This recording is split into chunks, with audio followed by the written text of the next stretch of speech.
오늘 저는 성공이 아니라 섬김입니다 라는 제목으로 말씀을 같이 나누고자 합니다.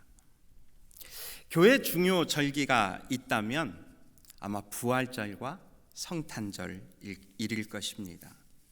이 부활절과 성탄절은 가장 우리 기독교 안에선 중요한 절기죠.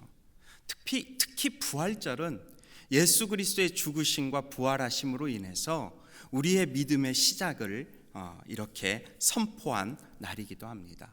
그래서 우리는 부활절을 매년 지키고 있습니다. 작년 부활절 이후에 어느 성도가 온라인으로 상담해 주시는 목사님께 질문을 했습니다. 뭐라고 질문했냐면, 목사님, 왜 부활하신 예수님은 빌라도와 대제사장에게 보이지 않으셨나요? 목사님, 왜 부활하신 예수님은 빌라도와 대제사장, 바리새인들에게 보이지 않으셨나요? 사실 성경에서는 왜 그들을 만나지 않으셨는지 그 이유에 대해서 명확하게 이야기를 안 하고 있습니다. 그러다 보니까 신앙생활을 하다 보면 한 번쯤 고민하게 되고 질문하게 되는 것 같습니다. 그런데 저는 우리가 보통 배웠고 또 우리 그 목사님이 대답한 것에 상당히 공감이 됐습니다. 그 목사님은 뭐라고 대답했냐면, 예수님이 빌라도와 대제사장 바리새인에게 보이는 순간 예수님은 능력의 사람이 되고 그 능력의 사람은 하나님의 사랑을 가리게 되기 때문이다. 이 의미가 무슨 의미냐? 마태복음 4장에 보면요, 예수님께서 시험당하는 장면이 나옵니다. 그 전에 세례를 받으신 예수님이 광야로 이끌려서 40일을 금식하신 다음에 마귀에게 시험을 3번 받죠. 마태복음 4장에 보면 순서가 이렇습니다. 돌이 떡이 되게 하라. 성전 꼭대기에서 뛰어내려라. 나에게 경배하면 모든 것을 주겠다. 얼마든지 예수님이 하실 수 있었습니다. 그런데 예수님이 그런 능력을 행하는 순간 예수님은 하나님의 사랑을 전하러 오셨는데 그 하나님의 사랑을 전하기 위해서 받은 능력을 자기를 드러내는데 사용한 상황이 되어버리는 것입니다. 그래서 능력은 사랑의 반대가 될 수 있습니다. 우리에게는 너의 능력을 증명하라는 이야기를 너무 많이 듣고 있지 않습니까? 우리가 세상 밖에서 살면서 하는 이야기가 그거예요. 아마 아까 목사님 소개로 보니까 우리 청년들 왔다고 그러는데, 청년들이 잡을 구하려고 보면 이력서와 자기소개서를 쓰는 내용이 뭡니까? 결국 나의 능력을 증명해야 된다는 것입니다. 세상은 우리에게 능력을 증명하라고 그러고요, 하나님은 우리에게 사랑을 증명하라고 말씀하십니다. 그래서 이 능력과 사랑 가운데 우리는 고민하게 돼요. 그래서 어느 순간에 사랑으로 가득하다라고 말하는 교회조차도 능력으로 다가오게 될 때, 능력이 가득한 교회가 될 때 이상하게 능력이 나쁜 것이 아닌데도 불구하고 교회가 병들게 된다는 것입니다. 이게 신앙의 함정입니다. 사실 오늘 본문 말씀, 저는 이 탕자의 비유라고 이야기하지 않습니까? 이 누가복음 15장의 탕자의 비유를 선교적 관점으로 오늘 여러분들과 함께 나누고 싶습니다. 그 선교적 관점을 보기 위해서 먼저 우리 11절부터 13절 말씀 같이 한번 읽어보겠습니다. 시작. 또 이르시되 어떤 사람에게 2 아들이 있는데 그 둘째가 아버지에게 말하되 아버지여 재산 중에서 내게 돌아올 분깃을 내게 주소서 하는지라. 아버지가 그 살림을 각각 나누어 주었더니 그 며칠이 안 되어 둘째 아들이 재물을 다 모아가지고 먼 나라에 가 거기서 허랑방탕하여 그 재산을 낭비하더니. 저는 이 첫 번째 단락의 제목을 이렇게 잡아봤습니다. 탕자 유혹에 빠지다. 탕자가 어떤 유혹에 빠졌느냐? 나는 능력 있어 라는 유혹에 빠졌다는 겁니다. 12절에 보니까 둘째가 아버지에게 재산을 나눠달라고 그랬어요. 사실 한국 문화도 그렇지만 유대 문화도 마찬가지입니다. 살아계신 그 생존에 계는 아버지에게 재산을 나눠달라는 것은 내가 당신을 죽은 사람으로 여기겠다라는 것과 동일한 내용입니다. 그런데 둘째 아들이 아버지에게 가서 재산을 나눠달라는 거예요. 왜 그랬을까? 저는 이 말씀을 묵상해 봤습니다. 아마 둘째 아들이 아버지한테 가서 이야기를 좀 했을 것 같아요. 아버지, 여기 좀 땅을 팔아가지고 뉴욕 맨하탄에 집을 한 채 사면 렌트비를 많이 얻을 수 있어요. 아버지, 여기 있는 땅을 좀 팔아서 주식에 좀 투자하면 코카콜라 주식을 사든 아마존 주식을 사든 주식을 좀 사면 비트코인에 좀 투자하면 지금보다 몇 배 이익을 받을 수 있어요. 그런데 이 답답한 아버지는 그렇게 안 하는 거예요. 그러니까 아들이 뭐라고 말합니까? 12절에 보니까 아버지 재산 중에 좀 나눠주세요. 이 말이 무슨 말입니까? 아버지한테 재산 받아가지고 밖에 나가서 망하려고 나가는 아들이 어디 있습니까? 아들이 하는 말은 이거예요. 아버지 왜 이렇게 답답하게 사세요? 제가 나가서 성공이 뭔지 보여드릴게요. 제가 나가서 어떻게 능력이 나타나는지 보여드릴게요. 제가 나가서 어떻게 사는 것이 진짜 기쁨으로 살아가는 건지 보여드릴게요.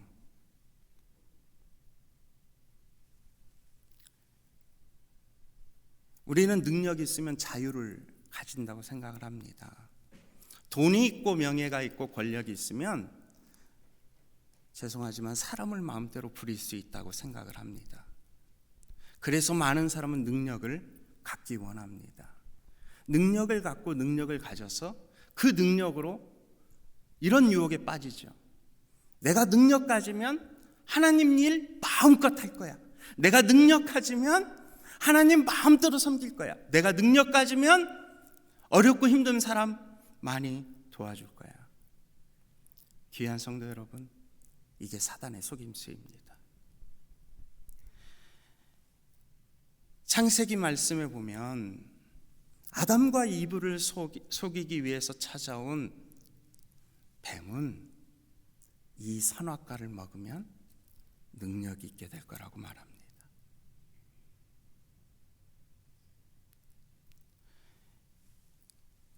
그 능력은 내 마음대로입니다. 사실 내 마음대로. 그런데 이 12절은요 너무 간단하게 써놨지만 이 한 문장 한 문장 한 단어 한 단어를 보면 사실 피눈물이 나는 내용입니다. 아들이 와서 재산을 나눠달라는데 아버지는 재산을 나눠줍니다. 저는 지난주에도 얘기했지만 대학생 다니는 딸이 있고 이제 대학을 들어가는 아들이 있습니다. 애들이 저한테 와서 재산도 없지만 아버지 저 자유롭게 살게 좀 나가게 해주세요 해도 보낼까 말까인데 이 아버지는 그 둘째 아들의 몫의 분깃을 나눠줍니다. 귀한 성도 여러분, 이게 하나님의 마음입니다. 하나님은 우리에게 자유를 주셨는데 그 자유가 어디까지 있느냐? 자신을 배신하고 떠날 수 있는 자유까지 주시는 분이 하나님이십니다. 이 하나님의 마음을 알지 못하면 절대 성교할 수 없습니다. 하나님의 사랑은요, 떠나는 아들에게 눈물로 보내지만 그 아들의 자유를 막지 않는, 나는 무엇을 추구하고 살고 있습니까? 선교하는 많은 사람들이 능력을 추구하고 있습니다. 그래서 한국 선교도, 미국 선교도, 유럽 선교도 어려워졌습니다. 왜? 능력이 있으면 사랑이 충만해질 거라고 생각을 했습니다. 그런데 능력이, 돈이, 권력이, 힘이 사랑을 만들지 못했습니다.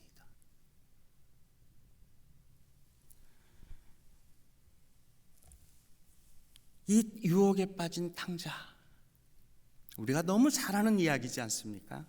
탕자는 어떻게 됐을까요?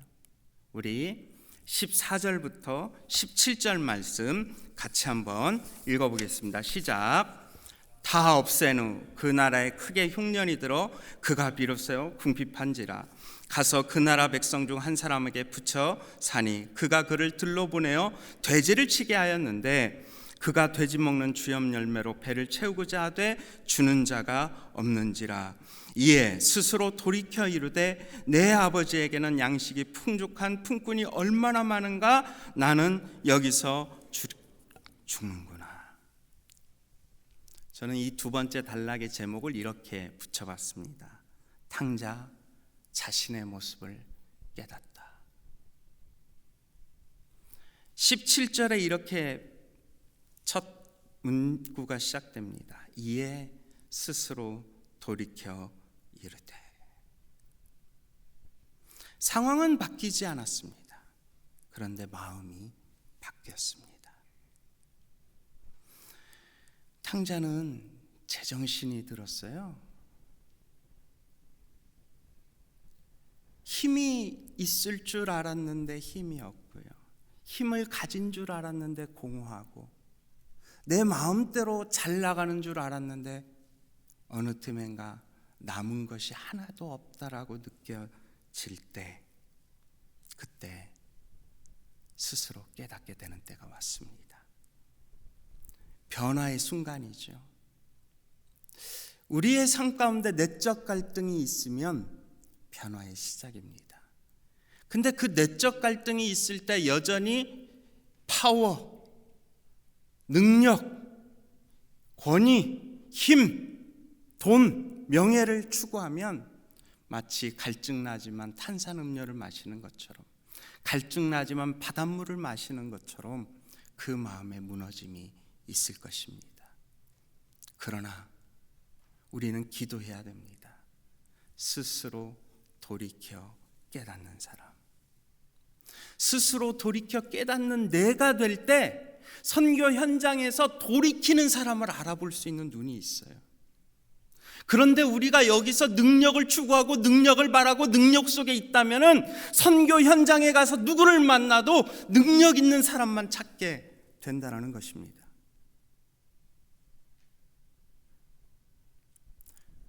퀸즈 한인교회는 능력을 추구하는 교회입니까?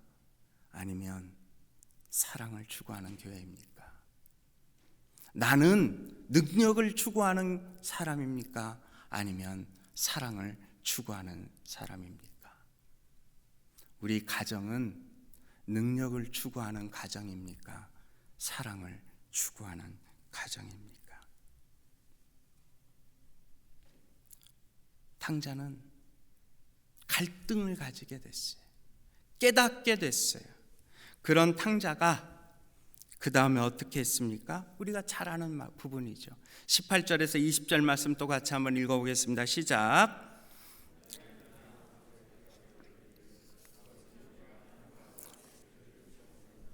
지금부터는 아버지의 아들이라 일컬음을 감당하지 못하겠나이다. 나를 품꾼의 하나로 보소서 하리라 하고, 이에 일어나서 아버지께로 돌아가니라. 아직도 거리가 먼데 아버지가 그를 보고 측은히 여겨 달려가 목을 안고 입을 맞추니.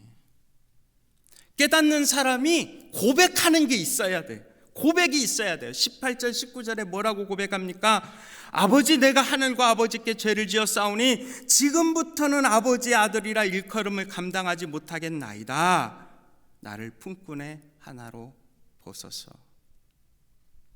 귀한 성도 여러분, 탕자는요 능력을 추구해서 집을 떠났습니다. 그런데 집으로 돌아가기로 작정했을 때는요, 아버지의 사랑을 의지해서 집으로 돌아가기로 작정합니다. 적어도 나의 아버지는 내가 능력을 추구하고 집 밖에 나왔지만 이렇게 다 모든 것을 잃어버리고 아무것도 남아있지 않지만, 아버지, 제가 죄를 지었습니다. 아버지, 내가 아버지의 아들이란 이름은 감당할 수 없지만 저를 품꾼으로 삼아줄 수 있겠습니까? 라고 하면 이 정도는 들어주실 수 있는 사랑이 있다라고 확신한 거예요. 그 사랑이 아니라 나를 여전히 능력으로 보고 있는 아버지라고 여겼다면 절대 돌아갈 수가 없는데, 그러면 그 자리에서 죽을지언정 절대 돌아가지 못합니다. 그게 사람이거든요. 남은 거는 자존심밖에 없잖아요. 이 자존심마저 무너지면 돌아갈 데가 없는 거예요. 그런데 이 아들이 깨달은 하나는 여전히 아버지는 사랑의 하나님이라는 거예요. 아버지는 사랑을 뿐이라. 이것을 깨달았기 때문에 탕자는 아버지의 품으로 돌아가기로 작정한 것입니다. 많은 교회가 선교합니다. 개척교회도 해요. 막 이제 교회를 시작하는데도 우리 선교사 이렇게 돕고 있다, 어려운 교회 이렇게 돕고 있다 이야기하지만, 저는 정말 묻고 싶은 게 있습니다. 하나님의 사랑이 있습니까? 아니면 이것이 능력을 드러내는데, 우리 교회 이렇게 능력 있어를 드러내는데 중요하기 때문에 주보에 몇 명 선교사 돕고 있고 몇 교회 돕고 있다라는 것을 내야만 교회의 편안함을 느끼고 교회의 자부심을 가진다면 죄송합니다. 그 교회는 능력의 하나님을 믿고 있는 겁니다. 그러면 절대 탕자가 돌아올 수 없습니다. 탕자가 돌아올 수 있는 길은 오직 하나, 아버지의 사랑뿐입니다. 아버지의 사랑을 의지해서 우리가 아는 것처럼 먼 길을 갔어요. 그러면 거꾸로 말하면 돌아오는 길도 너무 먼 거예요. 그 먼 길을 돌아올 수 있을 때마다, 고민이 될 때마다 아버지가 받아주실까? 그럴 때마다 되뇌이는 거, 나를 품꾼의 하나로 써주십시오. 이 정도는 우리 아버지는 해주시는 분이에요. 사랑하는 귀한 성도 여러분, 이게 회개입니다. 이게 돌이킴입니다. 흔들리지 않는 믿음의 돌이킴입니다. 이 돌이킴의 고백이 없는 교회가 어떻게 하나님의 사랑을 말할 수 있겠습니까? 이 돌이킴이 없는 믿음의 공동체가 어떻게 하나님의 사랑을 전할 수 있겠습니까? 저는 많은 걸 알지 못하지만 퀸즈 한인교회가 이런 믿음의 돌이킴의 고백이 있는 교회가 되기를 주님의 이름으로 축원합니다. 능력의 하나님을 의지하는 것이 아니라 사랑의 하나님을 의지하며 아버지의 품으로 그 걸어가는 걸음을 우리가 먼저 걸어서 세상에 있는 탕자들에게 내 걸음을 따라 같이 아버지의 품으로 돌아가자라고 말할 수 있는 믿음의 성도들이 되시기를 주님의 이름으로 축원합니다. 그 탕자가 어떻게 됩니까? 21절 22절 말씀 같이 한번 읽어보겠습니다. 시작. 아들이 이르되 아버지, 내가 하늘과 아버지께 죄를 지었습니다. 지금부터는 아버지의 아들이라 일컬음을 감당하지 못하겠나이다 하나 아버지는 종들에게 이르되 제일 좋은 옷을 내어다가 입히고 손에 가락지를 끼우고 발에 신을 신기라. 탕자 아버지의 품에 안기다. 선교는, 복음은 아버지의 품에 안겨야지 끝나는 겁니다. 돌이켰다고 해서, 회개했다고 해서 아버지 품에 들어가지 못했다면 아직 끝난 것이 아닙니다. 저는 이 밤 예배당에서든 아니면 영상으로든 우리가 드려지는 이 예배를 통해 아버지 품에 안기는 역사가 있기를 주님의 이름으로 축원합니다. 그 아버지의 품에 안겼을 때 끝나게 되는 것이죠. 그런데 이 이야기에 등장하지 않지만 중요한 한 사람을 여러분에게 소개하고 싶습니다. 바로 큰아들입니다. 큰아들. 아시는 것처럼 이 아름다운 풍경이 딱 끝났으면 좋았을 텐데 이 말씀의 뒷부분에 보면 큰아들이 나타나요. 큰아들이 나타나서 화를 냅니다. 이 거지 같은 녀석이 들어와 가지고 또 재산 축내게 됐다라고 화를 내요. 우리가 알잖아요. 바른 모습이 아니라는 거. 그런데 그 큰아들에게도 그 아버지가 얘기하지 않습니까? 잃었던 아들이 돌아와서 기뻐하는 게 당연하지 않냐, 이렇게 이야기하지 않습니까? 귀한 성도 여러분, 한 가지만 기억하십시오. 하나님은 모든 사람을 사랑하십니다.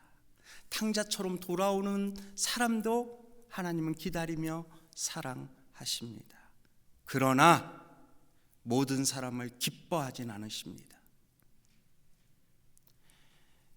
큰아들이든 작은아들이든 아버지 하나님은 똑같이 사랑하지만 하지만 기쁨이 주는 아들은 다른 것입니다. 큰아들이 하나님 아버지 안에서 기쁨을 누리려면 어떻게 했어야 될까요? 작은 아들을 찾아 나갔어야죠. 작은 아들을 찾아 나가서 그 자기 동생이 있는 곳에 가서 아버지의 사랑을 전하고 아버지와 함께 그 아버지의 사랑의 품으로 오는 그 먼 거리를 같이 걸어와 줘야만 진짜 아버지를 기쁘게 하는 것이 아니겠습니까? 우리가 선교를 하는 이유는요, 하나님을 기쁘시게 하기 위해서입니다. 우리가 선교를 하는 것은 하나님 앞에 영광 돌리기 위해서입니다. 하나님의 사랑을 아직도 알지 못하는 사람들에게 전해서 나의 기쁨, 하나님이 나를 통해서 기뻐하시는 것처럼 내가 데려온 이 아들을 통해서도, 이 탕자를 통해서도 똑같이 기쁨을 누릴 때 하나님은, 그 아버지는 2배의 기쁨을 누리게 되는 것이죠. 우리가 선교하는 이유, 우리 퀸즈 한인교회가 선교를 해야 되는 이유, 하나님을 기쁘게 하기 위한 것인 줄 믿습니다. 하나님을 기쁘게 하시는 자리에 함께 동역하고 세워가는 은혜가 있기를 주님의 이름으로 축원합니다.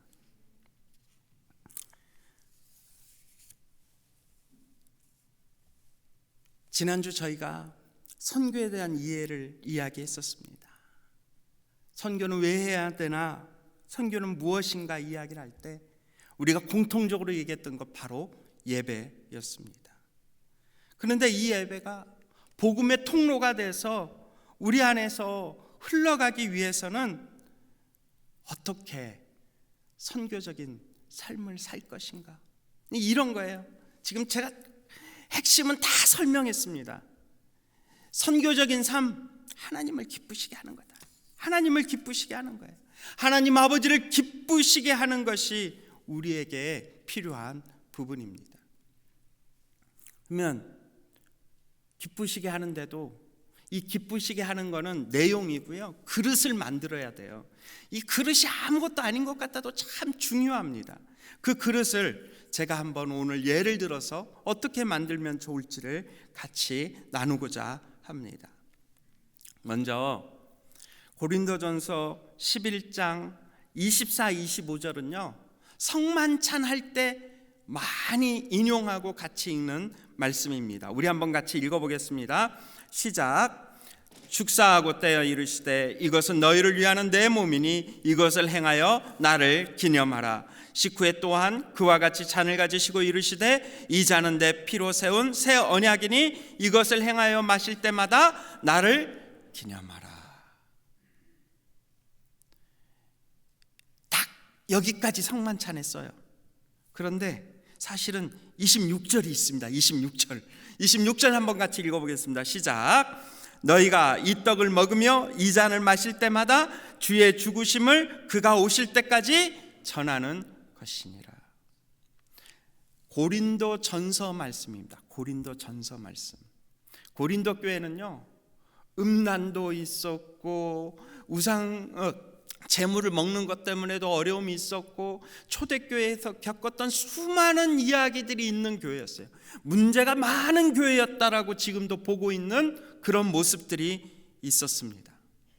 그런데 바울이 이곳에 편지를 하면서 뭐라고 이야기를 하면, 옛날의 성만찬, 초대교회 성만찬은요, 매일 밤마다 먹을 때마다 성만찬이 이루어졌어요. 그러면 그 말은 무엇이냐? 너희들이 먹고 마실 때마다 주의 죽으심과 오실 것을 선포하라는 겁니다. 혹시 식사할 때마다, 식사 기도할 때마다 복음을 위해서, 열방의 복음화를 위해서 기도하시는 분 계십니까? 그러면 이 바울의 말씀을 지키고 있는 것이죠. 복음과 문화에 어떤 영향력을 가져갈 것이냐, 이것을 고민하는데 제가 왜 능력과 사랑을 이렇게 대비해서 보여드렸는지, 영향력을 이야기할 때마다 가장 많이 듣는 게 능력이거든요. 근데 우리가 원하는 영향력은 능력이 아니에요. 복음을 전하기 위해서 능력을 가져야 된다라는 그 함정에 빠졌기 때문에 오히려 복음이 제3세계 국가에서 외면받는 시대에 우리가 살고 있다는 것입니다. 그러면 우리의 영향력은 어떻게 이루어야 되겠습니까? 영향력은요, 오직 하나, 하나님의 사랑이다. 이걸 고민해야 돼요. 영향력, 파워, 이렇게 쉽게 나가면 안 됩니다. 사랑, 그것도 하나님의 사랑이다. 그런데 그 영향력을 가장 많이 고민하고 방해하는 게 있습니다. 선교학적으로는 이거를 문화라고 이야기합니다. 문화. 지금 앞에 있는 사진을 한번 보십시오. 한쪽에는 무슬림 부부예요. 무슬림 부부가 있어요. 다른 한쪽에는 유럽 남녀가 있습니다. 무슬림 부부는 부부인데도 앉아있는 거리가 있습니다. 최소 60cm에서 80cm 정도 돼 보이고요. 그런데 서양 남녀는 거리를 잴 수 없을 만큼 붙어 있죠. 근데 저 무슬림 남녀가 이 서양 남녀를 바라보는 저 눈초리가 느껴지십니까? 우리가 무슬림에게 복음을 전하려고 마음을 먹었다면 파워로 전하면 쉽습니다.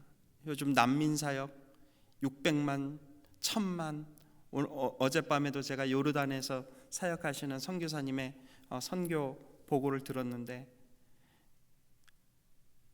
나누어주면 사람이 모이고, 먹여주면 모이고, 가르쳐주면 모이고.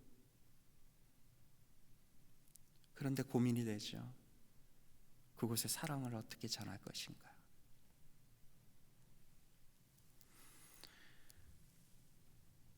그리스도인들이 어느 지역에 들어가고 그곳에 복음을 전해야 된다라고 생각할 때 우리는 항상 저 무슬림 남녀가 지금 서양 남녀를 바라보고 있는 저 눈초리를 기억해야 합니다. 옛날 시골에 가보면 이런 얘기가 있습니다. 아무도 보는 것 같지 않지만 모두가 보고 있다. 시골에서 자란 분들은 그 말이 무슨 말인지 조금은 아실 겁니다. 외지인이 들어오면 그분이 어디서 무엇을 했고 그 행동 반경과 했던 모든 게 그날 밤이면 온 집에 다 소문으로 돌기 시작하죠. 우리가 어디에 가서 복음을 전하려고 마음 먹었을 때 우리는 모든 것이 노출되어 있는 모습이라는 것입니다. 그래서 이런 이야기를 합니다. 문화란, 우리 한번 같이 읽어보겠습니다. 시작. 자신이 사는 세계에 대한 사람들의 마음속 지도다. 그것은 자신들의 결정과 행동에 대한 지침서를 제공한다. 아닌 것 같아도요, 저는 퀸즈 한인교회도 문화가 있다라고 생각을 합니다. 그것이 옳고 그르냐를 따지면은 싸움이 나요. 문화는 서로 인정할 수 있느냐 없느냐를 중요하게 보는 것입니다. 제가 전에 들었던 이야기입니다. 제가 그 교회를 가보지 못했지만 그 선교사님, 지금은 이제 플러신학교 교수님이신데 고백하신 내용이 있어요. 그분이 고백하신 거니까요. 그분이 필리핀 선교사로 오래 계셨습니다. 그런데 자기를 파송한 교회가 이렇게 필리핀에 교회를 개척한 거예요. 그래서 아름다운 예배당을 지었습니다. 예배당을 짓고 나서 당연히 내가 지은 예배당에는 오르간이 필요하다 생각하고 바로 십자가, 항상 중앙에 십자가가 있으니까요, 십자가 밑에 오르간을 두게 된 겁니다. 다행히 사모님이 오르간을 치실 수 있는 분이어서 그 교회에 오르간을 연주했지만 두 분이 미국으로 공부하러 떠난 이후부터 그 필리핀 교회는 기타 하나 가지고 예배를 드리지, 그 다음부터 오르간은 이렇게 보자기로 그 오르간 케이스로 씌워가지고 사용을 하지 않았다라는 말이 있습니다. 현직 교회에 필요한 것과 현직 교회에 맞는 예배를 고민하지 않았기 때문에 생겨난 문제입니다. 우리에게는 알게 모르게 우리 안에 지도가 있어요. 이거는 옳고 이거는 그르다라는 지침서가 있어요. 선교하는 사람들은요, 중요한 게 있습니다. 이 지도와 지침서를 조금 더 희미하게 그리거나 조금 더 넓게 그리는 것입니다. 그래서 제3세계 국가의 대표적인 사람, 인도의 전도자 무르티라는 사람이 이런 말을 합니다. 복음을 마치 화분에 심은 나무처럼 우리에게 가져다 주지 마시고 우리에게 복음의 씨를 가져와서 우리의 토양에 그 씨를 심어 주십시오. 그래서 우리는 이 영향력을 가지기 위해서 크게 두 가지를 고민합니다. 하나는 뭐냐? 예수님이 낮은 자리로 우리에게 오셨던 것처럼 그 성육신의 원리와 겸손한 복음,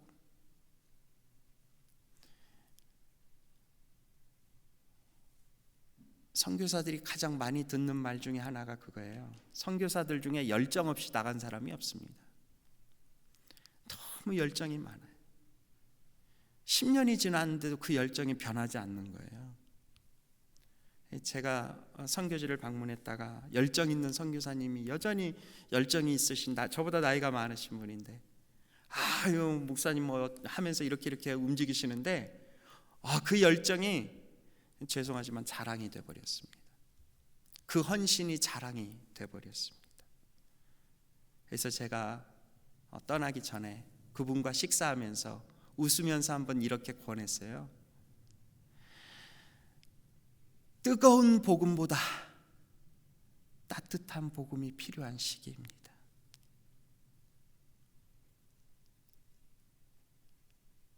내 안에 아무리 뜨거운 열정이 있어도 그것을 밖으로 흘려보낼 때에는 그것을 받는 사람이 따뜻하다 느낄 수 있을 때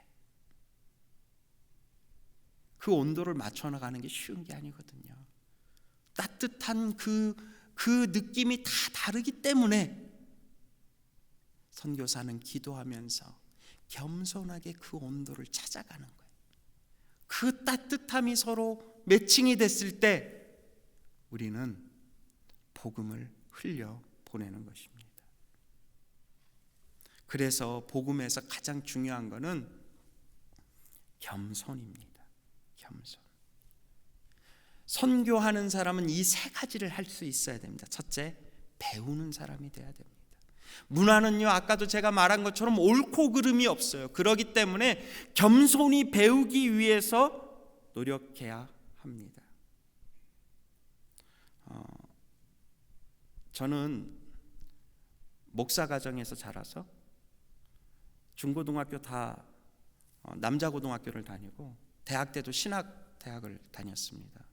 그리고 결혼하고 선교사로 파송받아서 사실 세상적 문화, 죄송하지만 이렇게 표현하면 그런데 세상적인 거를 경험한 거는 군대에서밖에 없었습니다. 그런데 저희 딸이 K-팝에 빠진 거예요. 한국에 갔는데 듣도 보도 못한 인피니트 아시는 분, 이거 모르시면요 청년사역, 차세대 사역하면 안 됩니다. 저도 몰랐거든요. 거기에 빠져서 중학교 1, 2, 3학년을 팬클럽의 리더가 될 만큼 열심히 했습니다. 그런데 이 인피니트가 정말 미운 게 뭐였냐면 항상 콘서트를 하는데 토요일 날 밤에 해요. 상암 월드컵 경기장. 그러면 제가 서울 온누리교회에 있을 때 목사잖아요. 다음 날이 주일인데 이 수많은 아이들을 안에서 우리 딸이 안전하게 귀가를 해야 되니까 차를 가지고 상암 월드컵 경기장에 갔습니다.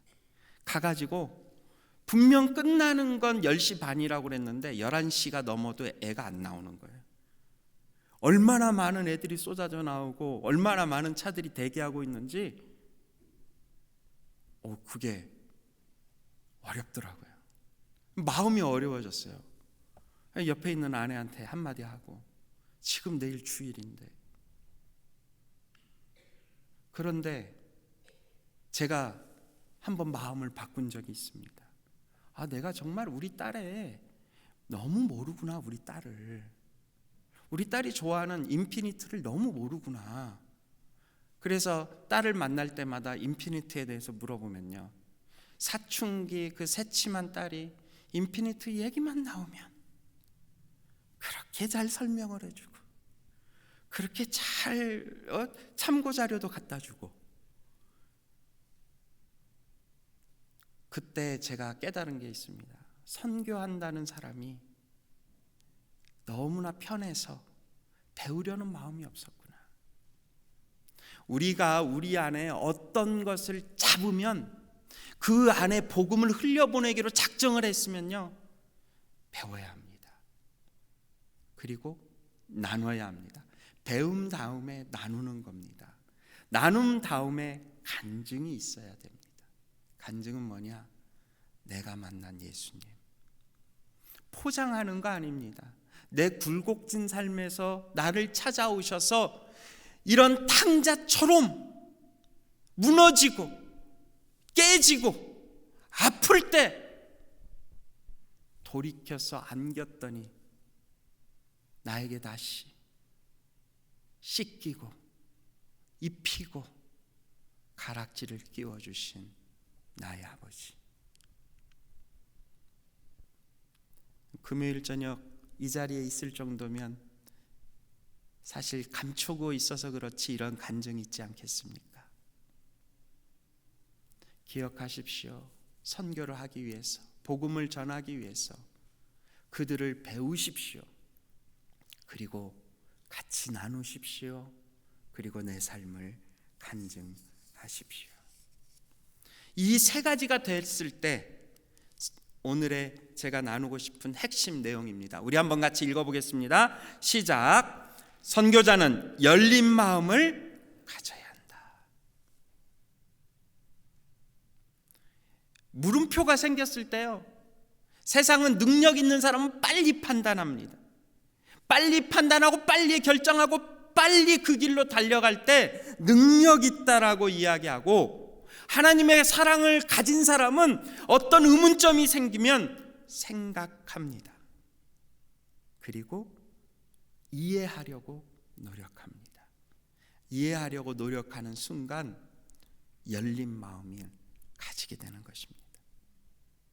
선교하는 교회가 되기 원한다면 많은 생각, 많은 고민, 하지만 이해하기 위해서 노력하는 교회가 돼야 되는 줄 믿습니다. 그때 선교가 열리는 거예요. 그러면 이러한 것 안에서도 이것이 때때마다 다르고 상황마다 다르면 분명히 그러긴 합니다. 그렇지만 변하지 않는 게 있지 않을까? 당연히 선교를 연구하고 선교를 이렇게 고민하는 사람 중에 한 사람으로서 변함이 없는 선교적인 삶은 무엇일까? 이거를 개인과 교회를 같이 생각하며 이렇게 도전을 드리고 싶습니다. 변함없는 선교적인 삶은 우리 한번 같이 읽어보겠습니다. 시작. 변함없는 선교적 삶은 연구와 기도를 통해 세워진다. 연구와 기도. 연구한다니까 막 큰 거 뭐 이렇게 갖다 놓고 하는 게 아니라 아까도 말한 것처럼 배우려고 하는 거예요. 배우려고 하는 거. 그리고 배움에서 무엇을 얻어야 되느냐? 이게 문화인가 복음인가? 이거를 나누는 거예요. 선교사들이 가장 많이 부딪히는 곳, 선교사들끼리도 만날 때마다 논쟁이 끊이지 않는 게 상황화라는 게 있습니다. 상황화. 이게 뭐냐? 무슬림에서 한 청년이 예수님을 믿기로, 예수님을 좀 이렇게 믿어볼까 할 때 이 청년이 계속 모스크에 가면서 예수님을 믿어도 되느냐는 거예요. 그런데 바로 모스크를 나오는 순간 이슬람은 공동체이기 때문에 그가 무슬림이 아니다라고 선언하는 것과 똑같은 것이 되니까 현장에 있는 선교사들은 모스크 가도 돼, 하지만 예수님만 믿으면 돼, 이렇게 말하는 걸 상황화라고 하는데 이것이 옳으냐 그르냐를 놓고 논하게 되는 거예요. 저는 아직도 기억납니다. 그냥 인도네시아에서 아주 엄청나게 이걸로 논쟁이 있는 적이 있었어요. 선교사들 한 40-50명이 모였는데 엄청난 논쟁이 있었어요. 본부에서 갔던 저희도 이걸 어떻게 판단하기가 어려운 거예요. 그런데 그때 한 선교사님이 이렇게 외쳤어요. 현장에 있는 선교사를 믿어주십시오. 내가 흔들리지 않는다면 현장에 있는 선교사를 믿어주십시오. 믿으려면요, 알아야 됩니다. 우리 퀸즈 한인교회가 선교하는 지역을 알아야지 선교사를 믿을 수 있습니다. 선교사와 교류할 수 있습니다. 선교사와 나눌 수 있습니다. 그래서 제가 이렇게 얘기를 해봤어요. 연구와 기도는 선교가 시작되는 것이고, 연구와 기도는 선교가 발전하는 것이고, 연구와 기도는 선교가 완성하는 것입니다. 그런데 왜 이걸 안 하느냐? 익숙한 선교를 하고 싶어하는 게 인간의 마음이거든요. 내가 잘하는 나라가 있으면 그 나라만 계속 방문하고 싶은 게 마음이고요. 내가 잘 아는 선교사님이 있으면 그 선교사님만 돕고 싶은 게 우리의 마음이거든요. 그런데 진짜 하나님의 사랑을 가지려면 교회도 그리고 나도 연구, 배움의 그 자리에 서야 합니다. 그런 연구를 통해서 어떤 일이 있느냐? 공감과 공유가 일어납니다. 선교사님과 공감과 공유가 있어야 돼요. 그러려면 문화를 알아야 되고, 문화를 알려면 열린 마음을 가져야 되고, 열린 마음을 알게 되면 하나님의 마음을 이해하게 되고, 하나님의 마음을 이해하게 되면 그 선교 현장에 있는 선교사에 대한 믿음이 생기고, 선교사에 대한 믿음이 생기면 공감과 공유가 이루어집니다. 그런데 대부분 교회와 현장에 있는 선교사님이 공감과 공유가 안 이루어지고요, 이런 거는 이루어져요. 그냥 선교사님을 사랑하고 존경하는 거죠. 그래서 계속 후원합니다. 그리고 계속 기도는 하지요. 그런데 진짜 건강한 선교는 공감과 공유가 있어야 됩니다. 왜냐하면 잊지 마십시오. 선교사도 탕자였거든요. 탕자는 아버지 품에 안겨서 아버지의 그 울타리 안에 있어야만 옛날의 죄성으로 돌아가지 않습니다. 그런데 어느 순간 조금 거룩한 일 하는 것 같고 조금 복음안에 있는 것 같으면 참 인간이 이 능력의 유혹이 찾아오거든요. 꽤 능력 있어 보이거든요. 그런데 그때 공감과 공유하는 교회가 있다면, 공감과 공유하는 믿음의 공동체가 있다면 선교사는 자기의 그 유혹을 고백할 수 있고 자기의 그 유혹을 위해 기도해달라고 요청할 수 있기 때문입니다. 저는 제 직책상 선교사님 기도 편지를 한 달이면 몇십 통씩 읽습니다. 그런데 그 안에 제가 알고 있는 것과 조금 이렇게 다르게 또는 각색해서 오는 기도 편지들이 있는 것을 알아요. 그렇지만 성도들은 그것을 다 알기가 어렵지 않겠습니까? 공감과 공유를 가져야만 선교사들이 솔직하게 나의 부족함을 위해서 기도해달라는 그 솔직한 고백이 나올 때, 그때 현장에 건강한 선교가 이루어진다는 것입니다. 그리고 또 하나, 기도에 대해서 이 시간에 같이 한번 나누고자 합니다. 무엇을 기도할 것인가? 짧진 않은데 한 선교사님이 고백한 시가 있습니다. 기도문이에요, 사실. 이 기도문을 우리가 쭉 읽으면 어떻게 기도를 해야 되는지를 알 수 있습니다. 마스크를 쓰고 있지만 제가 이제 PPT를 계속 넘기면서 같이 볼 겁니다. 우리 한번 같이 고백하며 읽어보겠습니다. 선교사에게는 꿈이 있습니다. 같이 한번 읽어보겠습니다. 시작. 선교는 꿈꾸는 자의 몫입니다. 선교는 꿈으로 하는 것입니다. 선교의 부르심을 받은 사람들의 가슴에는 꿈이 가득 있습니다. 선교가 멈추어질 때는 선교사의 가슴에 꿈이 사라지는 때입니다. 그래서 선교가 모든 장애를 넘고 가는 이유는 선교사의 가슴에 아직 꿈이 있기 때문입니다. 교회에서는 성도들은 선교는 재정이 있으면 다 잘 되는 줄 압니다. 재정이 많다고 선교를 다 잘하는 것은 아닙니다. 재정이 많아도 선교는 멈출 수 있습니다. 사역 전략이 좋으면 선교는 잘 되는 줄 압니다. 아무리 계획이 좋아도 꿈이 없으면 오래가지 못합니다. 선교사들이 돈이 없어도 계획이 완전하지 못해도 선교사들은 꿈으로 선교를 하는 사람들입니다. 마치 미국에 이민 온 사람들이 아메리칸 드림을 따라왔듯이 선교지의 선교사들은 하나님 나라의 꿈을 따라온 사람들입니다. 선교사들이 밟는 땅이 어디이든지 아마존의 밀림이든지 아프리카의 열대지방이든지 정갈이 나오는 사막이든지 떼강도와 도둑들이 들끓는 나라들인지 말라리아와 독충들 풍토병이 있든지 기존의 종교들이 핍박을 하는 나라든지 김치를 먹지 못해도 쌀밥을 못 먹어도 외국인이라고 배척을 받아도 어린 자녀들을 이끌고 가는 이유는 가슴에 꿈이 있기 때문입니다. 선교를 위해 부르신 종들에게는 하나님께서는 꿈을 심어주라고 부르십니다. 선교사들의 생명의 치명적인 것은 가슴에 꿈이 사라져가는 것입니다. 선교사들이 맛있는 음식을 못 먹어서 잠을 제대로 못 자서 더위가 심해서 체력이 딸려서 풍토병이 걸려서 죽어가는 것이 아닙니다.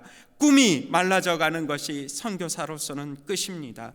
그런데 선교를 하다 보면 선교사의 꿈을 뺏으려는 꿈 도적들이 많이 달려듭니다. 재정도 들어오지 않고 해도 눈에 보이는 열매도 없습니다. 자녀들을 보면 눈물만 납니다. 멀리 있는 사람들은 기도도 해주지 않습니다. 현지인들은 이렇게 저렇게 힘들게 합니다. 꿈 도적들, 사단의 도전입니다.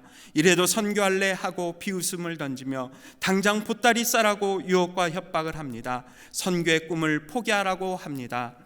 선교사들을 위해 기도할 때 선교사의 가슴에 꿈들이 새로워지도록 기도를 해야 합니다. 그것이 가장 큰 선교사를 위한 기도입니다. 예수님의 가르침은 주님을 따르기 위해서는 자신을 버리라고 합니다. 그래야 예수님의 꿈을 가질 수 있기 때문입니다. 자신을 버릴 때 하나님 나라의 꿈이 생깁니다. 선교는 꿈꾸는 자의 몫이라고 하십니다. 나의 꿈을 가진 너는 선교사라고 하십니다. 하나님의 꿈으로 선교를 하라고 하십니다. 우리 퀸즈 한인교회는 우리가 후원하는 선교사들의 꿈을 알고 있습니까? 그 꿈이 우리 퀸즈 한인교회가 같이 꿈꾸고 있는 기도 제목입니까? 우리가 선교사를 파송하고 선교사를 후원할 때는요, 선교사를 후원하는 게 아니라 하나님의 꿈에 투자하는 겁니다. 하나님의 꿈을, 그 선교사님이 우리를 대신해서 갔기 때문에 그 선교사님이 붙들고 있는 하나님의 꿈을 우리도 같이 붙드는 것이 바로 선교이기 때문입니다. 그래서 선교는요, 꿈꾸는 자의 몫입니다. 그 꿈은 무엇입니까? 하나님의 사랑이 그 땅에 선포되는 것이고 하나님의 사랑이 그 땅에 세워지는 것입니다. 사랑하는 귀한 성도 여러분, 우리 모두 꿈꾸는 자가 되었으면 좋겠습니다. 하나님의 꿈을 꾸는 자가 되었으면 좋겠습니다. 우리 퀸즈 한인교회 공동체가 파송한 선교사님, 후원하는 선교사님들과 함께 꿈을 꾸는 그 그룹이 생기고 방문해서 함께 그 꿈을 점검하고 그 꿈을 위해서 그 땅에 예배를 드리는 일들이 차고 넘칠 때 그 땅에 하나님의 역사가 이루어지는 줄 믿습니다. 주님은 여전히 꿈꾸는 자를 찾으십니다. 그래서 누가 우리를 위하여 갈고 하는 마음에 저는 열린 마음을 가진 예배자, 하나님의 꿈을 가지고 예배자로서 그 계시록적 비전, 온 민족과 열방과 방언들이 함께 어린 양을 찬양하는 그 비전을 꿈꾸며 그 비전을 위해서 낮은 자의 모습으로 낮게 낮아져서 그들의 문화와 그들의 삶을 배우려고 하는 사람, 이 겸손의 마음이 바로 섬김의 마음입니다. 그래서 열린 마음을 가진 예배자는 어떤 삶일까요? 우리 같이 한번 읽어보겠습니다. 시작. 열린 마음을 가진 예배자는 이웃에게는 복음으로, 나에게는 삶으로. 이웃에게는 복음으로, 나에게는 삶으로.